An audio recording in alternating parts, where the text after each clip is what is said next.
suis dans le jeu.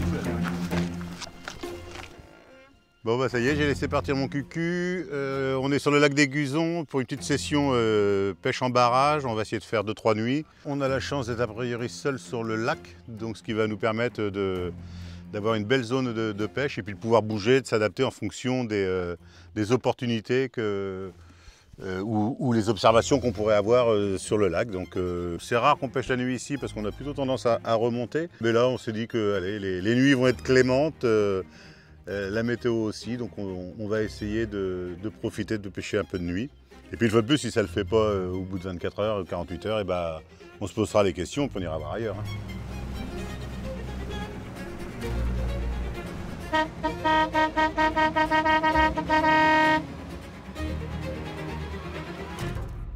Bon, alors on va aller faire le point avec Franck, qui était parti en repérage. On va voir si il a trouvé quelques trucs.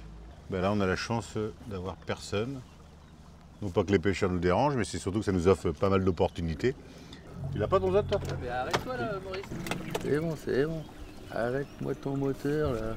Maintenant, ça va faire bien 6-7 ans qu'on pêche avec Franck en cabine, donc régulièrement. On aime ce type de pêche et surtout la mobilité que cela permet d'avoir. Cyrilou, il était là-bas. Ouais. Ils ont fait des touches tout le temps. Nous, on est venu à côté d'eux, on n'en a pas fait. La nuit qu'on n'a pas fait, ils en ont pas fait une peut-être. Et après, j'ai été voir là un instant. Et la baie là-bas, La grande baie là-bas, elle est belle. Hein. Mais après, je pense qu'elle est pêchée régulièrement parce qu'il y a déjà 3 postes. Quoi. Ah ouais, il y en a un là déjà. Il y en a un là, il y en a un autre derrière, il y en a encore un autre au fond.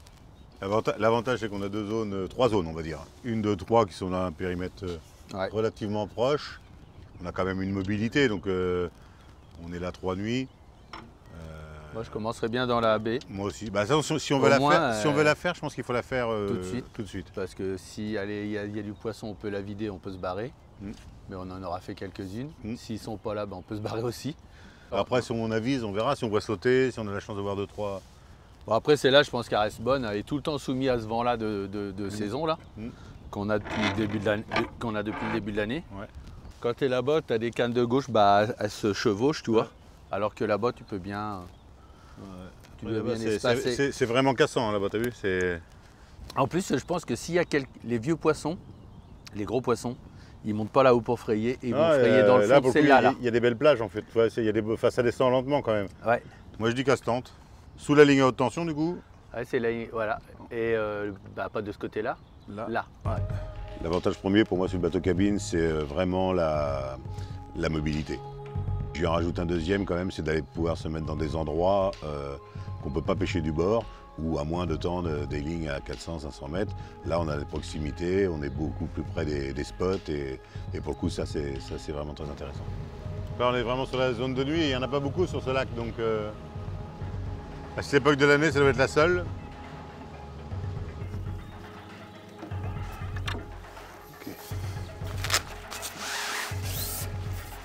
Ben là, je découvre la toute nouvelle Kaizen de Brun. Donc, automatiquement, pour moi, c'est l'épuisette, en tout cas dans la conception, c'est l'épuisette idéale pour le bateau. Hein, elle est bien, elle est légère, elle est sympa, elle n'est pas encombrante. Automatiquement, on est à ras de l'eau, donc on n'a pas besoin d'avoir un manche trop long non plus. C'est surtout, c'est le poids, quoi. Et, tu la tiens comme ça, quoi. Tu peines pas. Vraiment, elle est très légère et rigide. Le truc qui est important, toujours, c'est la facilité de les emmancher. Non, elle est vraiment, c'est pas mal. Hein. C'est bon. Donc, ouais, t'attaches bien le mousqueton. Oh, ta gueule. Attends, bouge pas. Allez, on a posé l'ancre à l'avant. On va tendre, mettre l'arrière droit. Normalement, le petit moteur électrique doit emmener le gros bateau. Bah, de toute façon, il faut descendre dans le fond, là, il y a de l'eau. Hein. Vous allez voir qu'il va revenir le poids.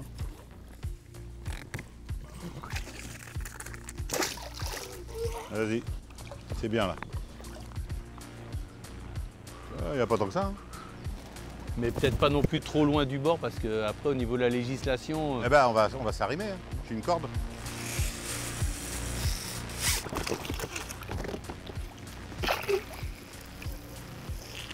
On va pas être trop dans la vase là. Si. Non mais attends, je le freine là. Non mais quand tu l'as senti tout à l'heure, c'est tombé. Il était rendu là. Parfait. Bon, alors moi, mon copain, déjà, je vais mettre un spinner. Tu vois, j'avais dit que je le ferais pas. Ah, t'as changé d'avis alors? Ben oui, parce que vu que t'en fais pas, je vais en faire un. Ça. Ouh, tu mets du calibre là, Choupi. Ah ouais, tu veux pas être emmerdé par les brèmes. Bah moi je vais commencer, toujours je vais rester en rigide pour le début. Hein. Ouais, Donc en boom. Du boom rigide. Je vais faire un équilibré. Bon, il n'y a pas trop de mouvement d'eau donc ça devrait aller comme ça, tu vois. Un boom loops. Et l'autre, je sais pas encore. T'as mis un crank en deux? Ouais. T'as perdu raison? Ouais. Eh ben, on est en barrage. Hein. Pareil qu'il faut pêcher costaud en barrage. Ah ouais. On va voir. Ah bah là au moins, ceci dit au moins il trouve son intérêt le crank en deux. Là, il est bien. Hein. Ouais, il est bien. T'as pris un X là? Hein, ouais. Pour être sûr. Encore, mais je pense que ça va être celle-là. Ah ouais, elle est belle celle-là. T'as quoi, à l'ail, toi? À l'ail. Un petit bonbon à l'ail. Ah, c'est beau ça. Il se dirait même que ça peut faire un poisson. Typiquement, ils avaient annoncé des grosses chaleurs, donc on s'était dit on va privilégier le bas du barrage pour pouvoir gratter des profondeurs différentes et trouver la thermocline pour prendre les poissons. Ah ouais, là c'est beau là. Ouais. Et là. Hop là. Très bien. Donc là j'ai trouvé des zones de mou, alors qu'on est en lac de barrage où il y a énormément de cailloux, de pentes. Ça me paraît bien. On va essayer d'amorcer pour la première journée assez large. On va tisser assez large.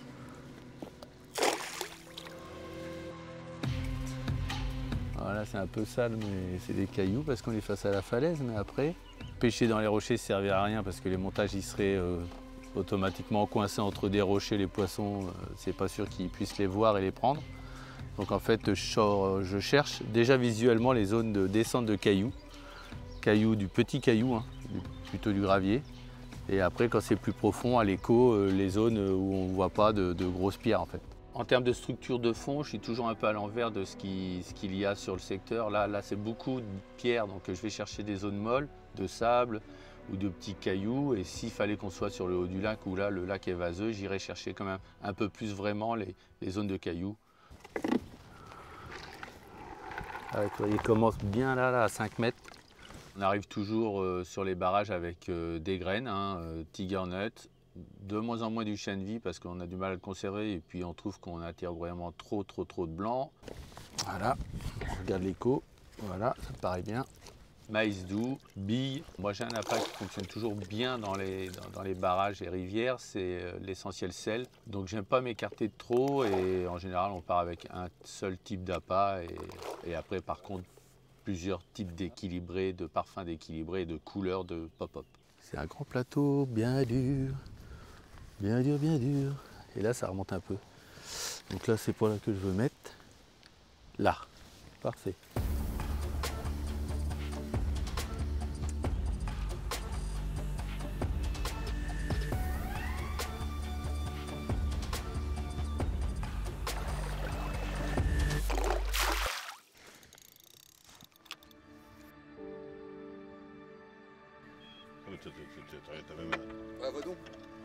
Tu l'enlèves, hein, on n'a pas tout des c'est ça là, tu vas voir leur site là. Et là, tu vois, je vais racheter. Attends, il va te donner le site. Je vais enlever celui-ci, je vais en acheter un comme ça. Là, j'ai découpé, adapté, je peux mettre des bouteilles de vin. Et là, hop, là tu fais ça. Regarde, c'est du vin. Hop, Hop, là. Et là, et hop, et là. Tu vois, ça peut. Ah, ouais, je crois que j'ai ma brème. On voit qu'ils sont bateau, ils vont pouvoir aller chercher. Ah, ça c'est une belle plaquette déjà. Mine de rien. Ah, dis donc.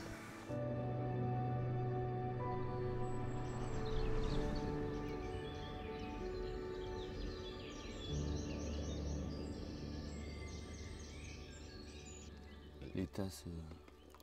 Bon, on fait quoi alors? On se casse. On se casse. On se casse. Ok. Ça, c'est fait. Soit on suit le vent et on tape la berge en face.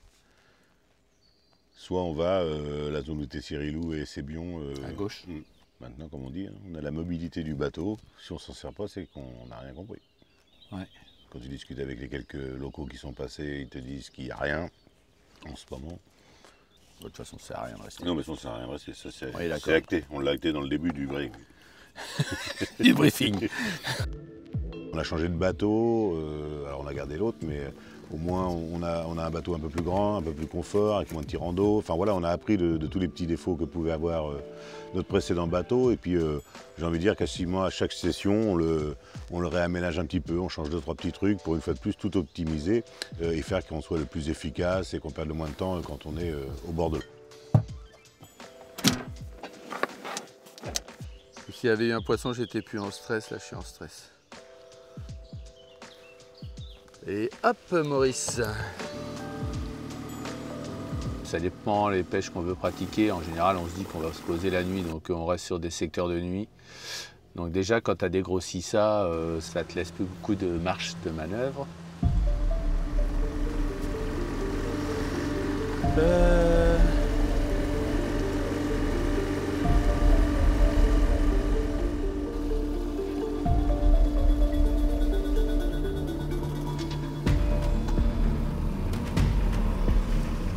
Je me mets là devant les arbres morts, juste à côté? Ouais. Faudra qu'on arrive à gagner un peu pour bien mettre les cannes. Non, mais il faudra qu'on soit plus par là, donc je vais te tirer là. Faut juste que tu arrêtes. Dis-moi, je vais arrêter moi. Ah ouais? Ah bah alors, si t'es arrêté, je peux pas trop. Je fais quoi là? J'attache là? Ouais.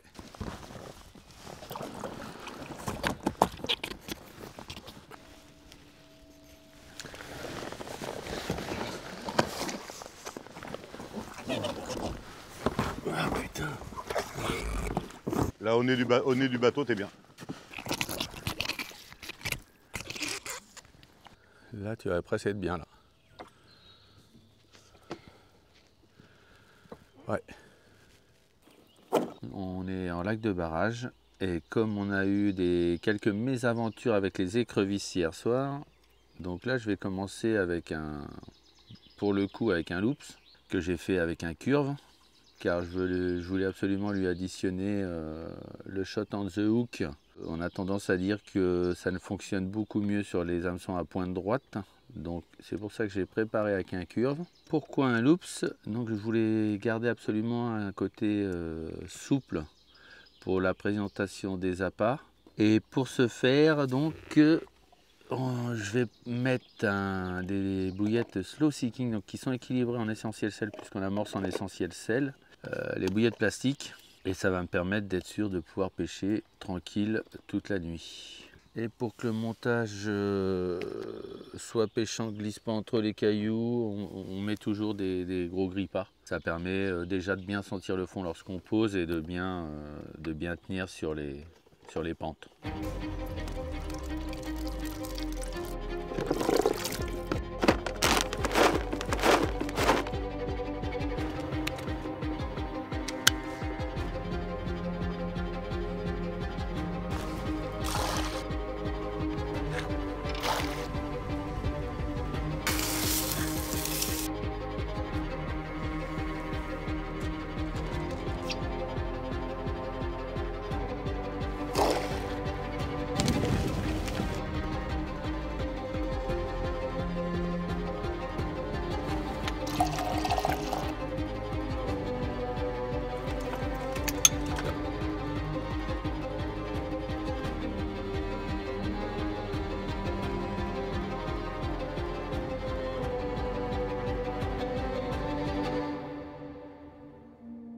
La journée a été très chaude, voire très chaude sans vent. Aucun signe d'activité. L'eau en surface est très chaude. On va espérer que les poissons trouvent un peu de fraîcheur et se nourrissent un petit peu la nuit. Donc là, on a eu une trentaine de degrés aujourd'hui. Je crois qu'ils annoncent jusqu'à 35 demain. C'est chaud. C'est chaud. On est venu là, il y a un peu plus de profondeur. C'est un petit peu fait avoir la première nuit là parce qu'on ne croyait pas que c'était rendu que les écrevisses étaient en activité. Ouais. Donc on a fait en sorte de pouvoir pêcher au moins toute la nuit. C'est fait un peu avoir.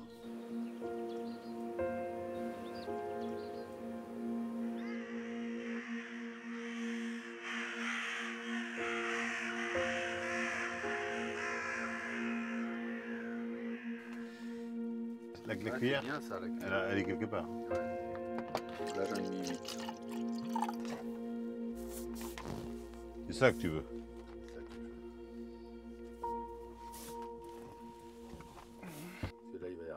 avec les grands bassins. Je vais voir avec, comment il s'appelle, peut-être que demain je rentre un peu le bateau et puis je dis Et là, hop, hop, hop. On va se le garder, mais là on doit pouvoir la rattraper quand même. Là.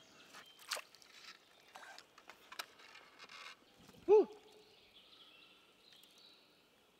décroché. J'ai bien senti quelque chose de toute façon quand j'avais le fil dans les mains. Donc. Maintenant ça ne m'a pas emmené non plus comme ça si ça avait été une carpe. Mais bon, les carpes, si elles sont un peu fatiguées.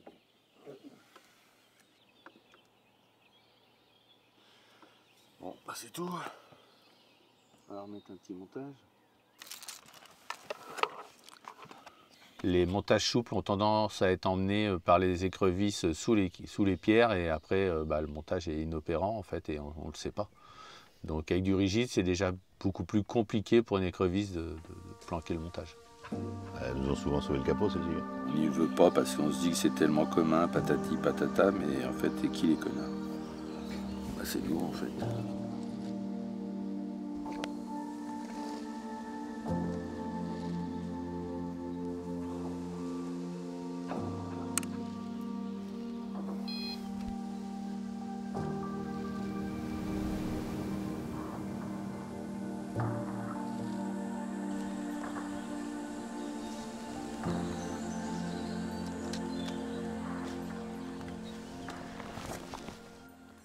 J'en profite pour faire un petit point, parce qu'on me demande souvent sur les réseaux quel type de rod on utilise et que j'utilise sur le bateau.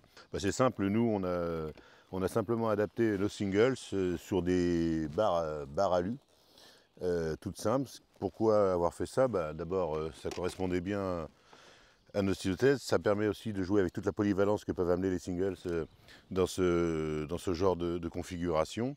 Et puis un autre avantage, c'est que ça me permet aussi de ne pas changer mon jeu de singles à chaque fois. Le soir, je défais les deux vis ici et je leur mets si je pêche du bord pour pêcher. Donc voilà, en termes de gain de temps, d'esthétique, de praticité, c'est un bon compromis. Voilà, on l'a fixé directement, comme si on l'avait fixé sur un ponton, sur des barres en aluminium. Voilà. Sometimes it's just like, you know, when you're really jerk, I'll just, come on, Steve, you're better than that. Yeah, come on.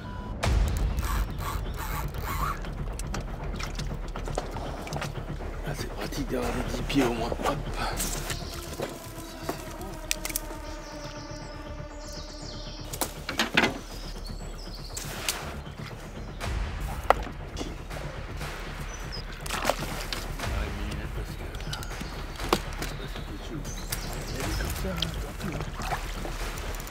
Je la sentirai.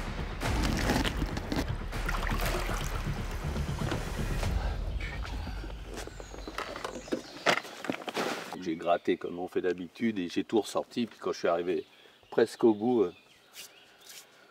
T'as tout récupéré? Ouais. Ça c'est un normal. Ouais. Tu sais, avec les branches à passe derrière, toi tu tires un peu pour que ça la décroche. Hein. Tu peux pas pineapple ça? Ouais. Toi j'allais rebasculer comme l'autre. Ouais. Donc ça nous donne enfin une indication, la première de la session. Allez, on va les retendre encore une canne, en espérant se décaler un petit peu, toujours en grattant. On a changé un petit peu les appâts, on a la chance, alors on ne l'a pas faite, mais on a eu un départ sur une bille, donc ça nous a donné un petit peu d'indication. Et comme on arrive en fin de session, dès lors où on a des indices comme ça qui sont positifs, on les enchaîne. Et du coup, d'une canne qui pêchait à cette échelle-là, on va avoir 4 cannes sur 6 qui vont pêcher avec cet appât-là. Allez, je vous parle un petit peu en barrage de ce que j'utilise moi en appât, en tout cas en méthode. Spécifiquement pour cette session, on a choisi nous de pêcher en essentiel sel, donc une base fruitée, diamètre 20. J'en coupe à peu près 2 tiers. Donc là sur 10 kg, il y en a 7 kg qui sont coupés en deux, où on voit que je coupe. Alors pourquoi on fait ça en barrage? Ça marche aussi pour la rivière. C'est dès lors où on a du courant, on a des billes qui se calent mieux au fond, bien sûr, on imagine, quand il y a un peu de mouvement. Alors ici de la pente et du courant, et des fois en rivière du courant aussi, voilà, une bille qui va être sur le fond va avoir tendance à rouler, alors que si on est comme ça, on voit bien qu'elle a plus de chances de se caler dans le fond. 2 tiers coupés, 1 tiers, j'en laisse des rondes quand même pour qu'il y ait des similitudes avec mes sèches. Sur cette session-là, c'est dur, donc on a essayé d'optimiser un peu nos chances. On a utilisé un peu de Smart liquide. On peut l'utiliser en mettant directement sur ces billes bien les secouer, qu'elles s'enrobent et qu'elles s'imprègnent du parfum. On a carrément trempé nos billes dans l'eau avec une bouteille de Smart au milieu, et ça trempe depuis le début de la saison, session, pardon. On voit, on a nos billes qui sont bien imprégnées, donc quelque chose de relativement simple. Donc là, cette canne-là, je vais redécaler d'une boussée sur ma berge pour essayer de déclencher le passage ou une carpe qui serait là, parce qu'on voit qu'il n'y a pas d'activité, on voit que c'est difficile, hein. On n'est pas loin des 30 degrés, 35 degrés, demain annoncé. L'eau est très élevée en température, on est à 26,8 en surface, donc voilà, on voit que l'eau est dure, donc on va essayer maintenant de déclencher, même un petit poisson nous fera plaisir, parce qu'on sait que ça ne va pas être simple. Donc là je suis en train d'amorcer, donc toujours un peu au-dessus, bien sûr, de là où je vais poser, hein, le temps que les billes descendent. Donc là on pêche pas profond, on pêche sur une petite zone un peu plate, là, petite pierre et vase, et on est dans 4,50 m, 5 mètres d'eau, donc là on va laisser peinard les billes se redescendre. Je vais refaire le tour pour bien prendre dans l'axe et puis déposer à l'aplomb. Donc là c'est pareil, on a des grandes têtes d'arraché parce qu'on pêche solide. Donc les têtes de ligne en subline de diamètre assez fort. Voilà, on pêche sur des rochers, il y a de la branche. Voilà, et moi j'ai tendance à la dérouler comme ça parce que ça peut vite vriller, et dès que j'arrive sur ma tresse, je relève le pick-up et je défais. Mais au début, j'ai vrai que j'ai tendance à sortir ma tête de ligne de cette façon-là, comme elle peut avoir frotté une ou deux fois sur les combats précédents ou se détendre, pour éviter d'avoir des boucles et puis des sorties de moulinet trop spirales. Je préfère jouer avec le poids du plomb et puis rentrer comme ça peinard. Et puis là maintenant, sur la tresse, ça risque rien. Donc on avance et on va aller reposer la canne sur le rodpod.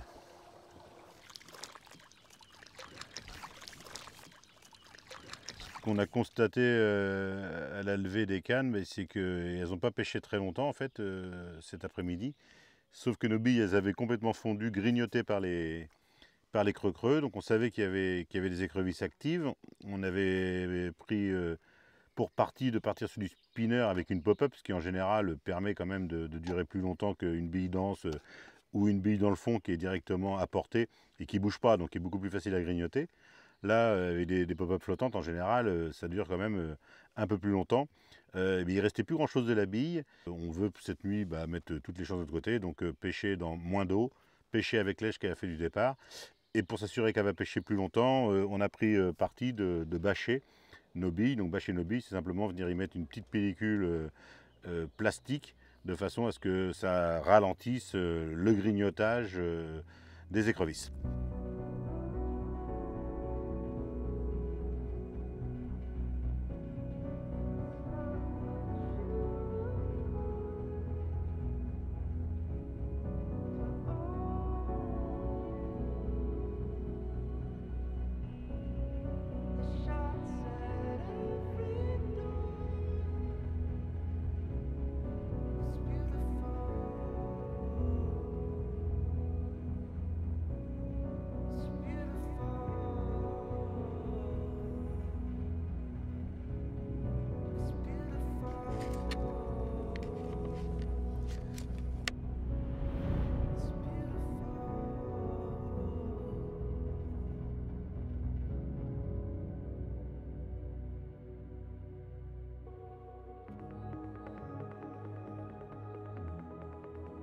Écoute, à ton âge déjà être filmé, c'est pas une vie plus tard de star, ma petite poulette, prends ton mal en patience.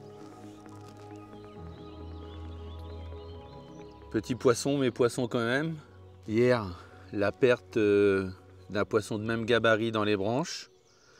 Silure cette nuit, brème, nombreuses brèmes et des petits carpos, ce qui est plutôt sympa pour le lieu parce que je ne pensais pas qu'il y avait des carpes si petites. On s'est bien amusé, on n'a pas pris des blocs, mais ce petit poisson nous suffit, nous fait plaisir.